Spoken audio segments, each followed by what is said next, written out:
ओम गौरी देव्यै नमः। श्री शिवाय नमस्तुभ्यम। नमस्कार दोस्तों, आप सभी का हमारे इस चैनल में बहुत बहुत स्वागत है और आप सभी को हरतालिका तीज की ढेरों शुभकामनाएं। माता पार्वती और भगवान शंकर की कृपा हम पर और आप सब पर सदा सर्वदा बनी रहे, इसी आशा के साथ आज का ये वीडियो हम शुरू करते हैं। तो आज के इस वीडियो में हमने आपको हरतालिका तीज की पूजा में हमें किस किस सामग्री की आवश्यकता होती है वो दिखाया है। बहुत ही महत्वपूर्ण वीडियो है, तो वीडियो को अंत तक ज़रूर देखें। वीडियो अच्छा लगता है तो लाइक करें, चैनल को सब्सक्राइब करें, वीडियो को ज़्यादा ज़्यादा शेयर करें।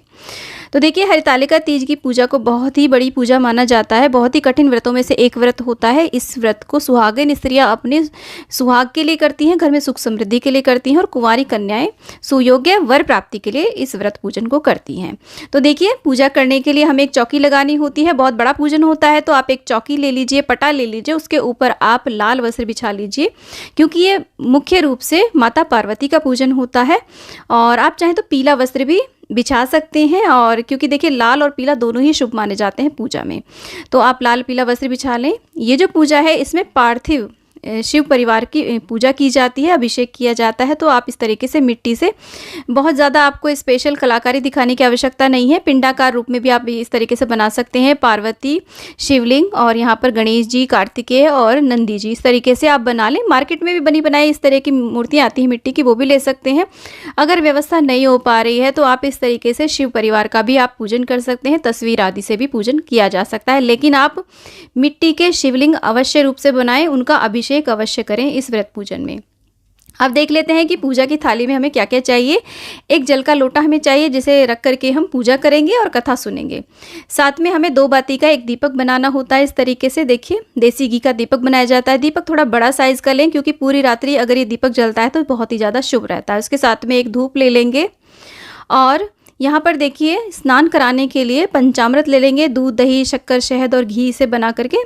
और साथ में देखिए पूजा के लिए हमें चाहिए अक्षत, रोली, चंदन और हल्दी, इस तरीके से। और थोड़े से अक्षत हमें और ज़्यादा चाहिए, क्योंकि कलश की स्थापना होगी और अष्टदल कमल बनाना होगा, तो अक्षत आप ले लीजिए। आप चाहें तो पीले रंग के भी अक्षत ले सकते हैं। और साथ में देखिए भोले शंकर को अर्पित करने के लिए हम भस्म ले लेंगे, सफ़ेद चंदन ले लेंगे, और साथ में अबीर और गुलाल इस तरीके का होता है। देखिए अबीर ग्लिटर जैसा लगता है थोड़ा थोड़ा सा, और यहाँ पर गुलाल ले लीजिए। किसी भी रंग का आप गुलाल ले सकते हैं, जो भी आपके पास हो वो अबीर गुलाल ज़रूर रखें पूजा में।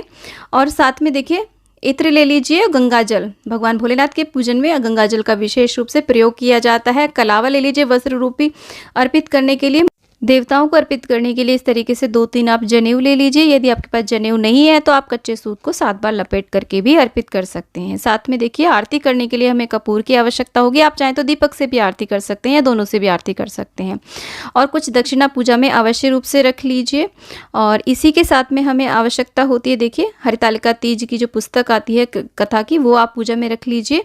यदि आपके पास पुस्तक है, पुस्तक का भी पूजन करना चाहिए। और साथ में देखिए माता को 16 श्रृंगार अर्पित किए जाते हैं। 16 नहीं अर्पित कर सकते हैं तो कम से कम चूड़ी, चुनरी, मेहंदी, सिंदूर, बिंदी, काजल, मंगलसूत्र आदि कुछ भी आप इसमें अवश्य रखें। माता को चुनरी अवश्य रूप से रखें, वो माँ को अर्पित करेंगे। साथ में देखिए हमारा जो सिंदूर दान होता है, सिंदूरा, उसे आप पूजा में अवश्य रखें। इससे माता से सुहाग लिया जाता है। और क्योंकि ये बहुत बड़ा पूजन होता है तो इसमें कलश की स्थापना जरूर की जाती है। तो आप कोई भी देखिए तांबे का या पीतल का कलश ले लीजिए, और कलश के अंदर डालने के लिए लौंग, इलायची, सिक्का, सुपारी और हल्दी की गांठ और कुछ अक्षत आप इस तरीके से ले लीजिए। और एक प्लेट भी ले लीजिए जिसमें हम पूर्ण पात्र बनाएंगे जिसको। साथ में देखिए पंचपल्लव, यानी कि आम के या अशोक के या पान के आप 5 या 7 पत्ते ले लीजिए कलश स्थापना के लिए। और साथ में इसको जल से भी हम भर लेंगे। और इसी के साथ में भगवान भोलेनाथ को जो भी चीज़ें प्रिय हैं उन्हें आप पूजा में अवश्य रखें। ये देखिए धतूरा आप रख लीजिए, धतूरा का आप फल रख सकते हैं, कांटेदार फल होता है ये। धतूरे के फूल मिल जाते हैं, धतूरे के पत्ते मिल जाते हैं, वो आप रख लीजिए पूजा में। और साथ में देखिए भांग अवश्य रूप से रखें। और सफ़ेद रंग के मदार के यदि आपको फूल मिल जाते हैं तो उन्हें आप पूजा में रखें, नहीं तो पर्पल भी आप रख सकते हैं। दूर्वा रख लीजिए गणेश जी को अर्पित करने के लिए, और मदार के पत्ते भी आप रख सकते हैं। भगवान भोलेनाथ को बिल्वपत्र अवश्य रूप से अर्पित करने चाहिए, तो जितने भी 5-7 आपको मिल जाते हैं उतने आप बिल्वपत्र यानी कि बेलपत्र के पत्ते रख लीजिए। और जो भी फूल आपको मिल पाते हैं वो आप फूल पूजा में रख लीजिए। गणेश जी को और माता पार्वती को लाल रंग के फूल अर्पित करने चाहिए। हो सके तो गणेश जी को गुड़हल का पुष्प अर्पित करें, भगवान भोलेनाथ को पीले रंग के या सफ़ेद रंग के पुष्प अर्पित करें, वो रख लीजिए। और इसी के साथ में क्योंकि बहुत बड़ी पूजा होती है तो देखिए इस दिन हमें हवन अवश्य रूप से करना चाहिए। तो हवन करने के लिए कोई भी आप पात्र ले सकते हैं, और चाहे तो लकड़ी से भी आप हवन कर सकते हैं, नहीं तो गाय के गोबर के उपले से भी आप हवन कर सकते हैं। हवन सामग्री ले लीजिए, घी ले लीजिए। गूगल लोबान से भी आप हवन कर सकते हैं। और इसी के साथ माता पार्वती को एक श्रीफल अर्पित किया जाता है, जल वाला जटा वाला नारियल होना चाहिए, उसमें कलावा और पुष्प आदि रख लें। साथ में भगवान भोलेनाथ को अर्पित करने के लिए देखिए सफ़ेद रंग का, सफ़ेद रंग की आप कोई भी मिठाई ले सकते हैं, बताशे ले सकते हैं या फिर आप बर्फ़ी ले सकते हैं मावे की। और काले चने भी कहीं कहीं पर अर्पित किए जाते हैं, भीगे हुए काले चने भी आप पूजा में रख लीजिए। पंचमेवा और घर में कोई भी मीठा आपने बनाया हो वो आप रख सकते हैं, हलवा पूड़ी जो भी आपने बनाया हो, मीठे पूड़े आदि वो भी आप भोग प्रसाद में अर्पित कर सकते हैं। और यहाँ पर देखिए खीरे का विशेष महत्व रहता है, तो खीरा ज़रूर से आप भोग प्रसाद में लगाइए, क्योंकि कहीं कहीं पर खीरे से ही व्रत का पारण किया जाता है। और यहाँ पर देखिए 5 प्रकार के 7 प्रकार के फल आप भोग स्वरूप लगा सकते हैं, जितने भी आपके पास उपलब्ध हो जाएं। साथ में बायना निकाला जाता है, तो आप साड़ी सूट ले लीजिए, दक्षिणा रख लीजिए, चूड़ी और बाकी श्रृंगार का सामान जितना भी आप 5-7 श्रृंगार के सामान जो भी मेन होते हैं वो आप रख लीजिए। तो इस तरीके से ये बायना निकाला जाता है, और जो भी आपने भोग प्रसाद बनाया हो फल आदि रख करके बायना निकाला जाता है।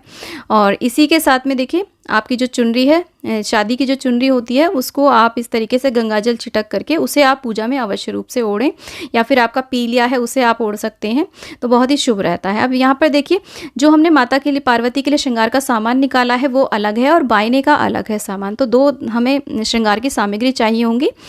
तो इस तरीके से हमें तीजा के व्रत में यानी कि हरतालिका तीज के व्रत में इस संपूर्ण सामग्री की आवश्यकता होती है। अब देखिए ये जो सामग्री है, इसमें से यदि कोई भी सामग्री आपको नहीं मिल पा रही है तो आप बिना उस सामग्री के भी पूजन कर सकते हैं। हमें ज़रूरत होती है हमारी श्रद्धा की, हमारी यदि सच्ची श्रद्धा है तो कम से कम सामग्री में भी हम पूजन कर सकते हैं। आप चाहें तो इस सामग्री को कितना और भी ज़्यादा बढ़ा सकते हैं, तो जैसे भी आप कर पाएँ उस तरीके से हमें माता पार्वती का विशेष रूप से तीजा के दिन पूजन करना है। इस सब पूजन सामग्री के साथ साथ में दोस्तों एक बात और मैं आपको बता जाती हूँ कि इस पूजा में विशेष महत्व रहता है केले के पत्ते का मंडप बनाना। लास्ट ईयर मैंने एक वीडियो डाला था जिसमें मैंने केले के पत्ते लगा करके मंडप बनाया है, और फुलेरा भी बनाया जाता है इस दिन, उसी के अंदर माता पार्वती का पूजन किया जाता है। यदि आप नहीं कर पा रहे हैं तो इस तरीके से सिंपल साधारण तरीके से भी आप अपना पूजन कर सकते हैं, नहीं तो आप मंडप भी बना सकते हैं। एक बात और है कि यदि आप देखिए शादीशुदा हैं तो आप पूरे 16 श्रृंगार करके इस पूजन को करेंगे। यदि आप कुंवारी कन्या है तो आप 16 श्रृंगार नहीं करेंगे, और पहले दिन ही आप मेहंदी लगा लीजिए अच्छी प्रकार से। पूरे 16 श्रृंगार करने के बाद ही आपको ये पूजन करना चाहिए।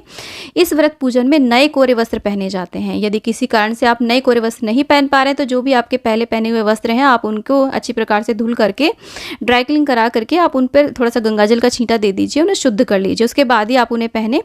और इसी के साथ में दोस्तों हरतालिका तीज की पूजा विधि क्या होती है, व्रत कैसे किया जाता है, पारण कैसे और कब करना चाहिए, उससे संबंधित सारी वीडियोस आपको मेरे चैनल पे मिल जाएंगी। सभी का लिंक आपको डिस्क्रिप्शन में मिल जाएगा, आप उन वीडियोस को भी जरूर देखें।